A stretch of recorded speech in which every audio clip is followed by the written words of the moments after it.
First thing I will say about this movie, it made me go absolutely ape. And William Holden and Audrey Hepburn, who go absolutely ape. This is an awesome movie and was a complete surprise.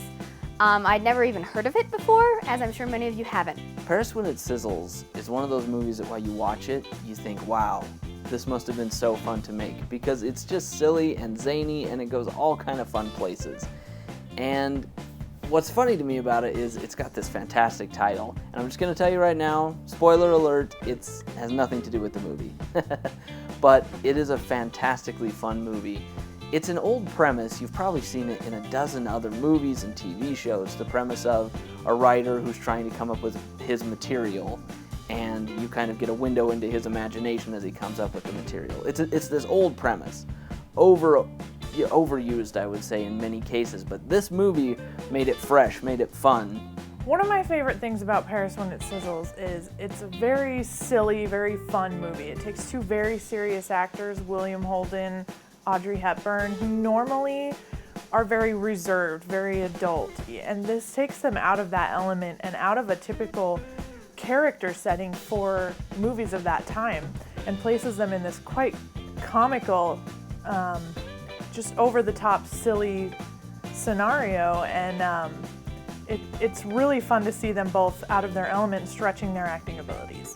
It's just surprising. I mean, William Holden is like a vampire at one point, and it just kind of goes all over the place. Suddenly Audrey Hepburn is in a tub on a movie set, and they're running around all over the place, so it's a good time. Some of my favorite things about this movie are the people that they got on board. They brought in, first of all, Audrey Hepburn and William Holden are a lot of fun to watch, but also they brought in Tony Curtis to play a goofball role, and it was sort of a last-minute thing in the script, but he adds this element that's so much fun, especially if you know who Tony Curtis is. They also wrote some lines, and again, this is just showing how the script writing process goes, and Audrey Hepburn delivers these lines that are just hilariously awkward because they're not really written the way she talks. Oh, Maurice, I'm like so happy for you. Back in the day, they really liked to have a big musical opening to a movie. It was usually they wrote some great, grand, and glorious song to open the film, and it was always with the title of the film. And there is a scene where William Holden is explaining, we're going to call the movie this, and we'll have a big shot sing this song, and it'll be great. The girl who stole the Eiffel Tower also stole my heart. And then in the movie, they actually got Frank Sinatra to sing a version of this title song that's super made up. I'd say this was one of the most little delightful romantic movies I've ever seen. Lots of times romantic comedies are movies where it's pretty cut and dry. You know how they're gonna fall in love, either it's that love-hate relationship or love at first sight. This one was just kind of a delight because even though they do fall in love rather quickly, the way they do it is very unorthodox, it's very strange, and we get to see their interactions in this sort of fantasy writing world along with the real world where they're actually writing. I'm the kind of person who likes to watch the behind the scenes, watch the bloopers, watch the deleted scenes. I love those kinds of things, and one of my favorite scenes in this movie is actually when they are on a movie set and they use all these different kinds of costumes and sets, and they run all over and they're acting out these different parts, and you just see so much of how movies were made back then. You get a real good sense of how things were done, and they're not just showing you how they did things, they're also a little bit mocking the way that things were done. And I just really, really love that scene. I felt that the end of this movie needed just a little bit of refinement, a little bit of tweaking, and it could have been absolutely fantastic. Keep in mind, it's still a fun, happy ending. So it's not a disappointing ending, I just think it doesn't quite live up to the potential that it has. So I would probably only give the movie 3 stars because I felt like the ending just could have been really powerful. But I really would give it 5 stars for sheer entertainment value. And especially the more you know about old movies, you see more and more references. You see references to Audrey Hepburn roles in My Fair Lady and Breakfast at Tiffany's and others that are just... It gets funnier and funnier the more that you know about them. But this is a movie that you don't need any prior knowledge about anything in old Hollywood to enjoy.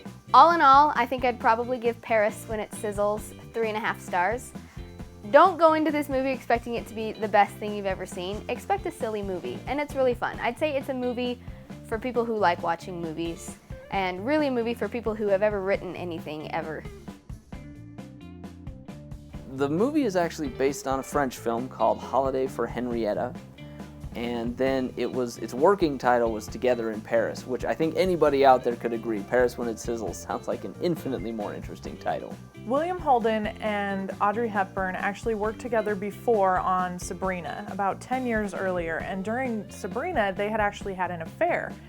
So when this movie came up, Audrey did not want to do it. She was completely dreading it. She had actually just gotten married to someone else. She never wanted to see him again. William Holden, on the other hand, was super in love with her still, obviously. And that was part of the reasoning behind him being such a drunk at the time. Tony Curtis only agreed to be in the movie as a favor to someone else on the set. There were some issues going on with Audrey Hepburn and William Holden, and so they brought in Tony Curtis, and he really only did it because he's a good guy. This movie, shot in Paris, wrapped 2 days before Audrey Hepburn started her next movie, which was Charade, which is also a fantastic film, by the way. And there's a scene in Paris When It Sizzles at the very beginning where you see a park and you see a Punch and Judy show in progress, and that Punch and Judy show is the exact Punch and Judy show that shows up in Charade. There was a movie that came out about early 2000s, I want to say, Alex and Emma. It's Luke Wilson and Kate Hudson, and it's sort of a remake of Paris When It Sizzles. Not exactly, but it kind of has a similar idea. I highly recommend that movie. If you like Paris When It Sizzles and you really want to see some more Audrey Hepburn, have a lot of recommendations for you. Pretty much anything she's in is awesome. Sabrina, as we mentioned last week on Casablanca, awesome. Actually has Audrey Hepburn and William Holden in it, so we're serious about this one. Go watch it. Also, Charade. Oh my gosh, Charade is awesome. Audrey Hepburn, Cary Grant. I also really love Wait Until Dark. It's kind of scary, kind of different, but it's a really good Audrey Hepburn as well. If you're looking for more William Holden, I don't have a ton of experience with William Holden, but I do know a lot of really great movies that he is in. Bridge on the River Kwai, like I said, he's in Sabrina. He is also in a version of Our Town, which is a great play, so I'm sure he is fantastic in it. He's also in a movie called Picnic, which is good. And so any of those would be great movies to go look out if you're looking for some more William Holden, because he's an attractive guy.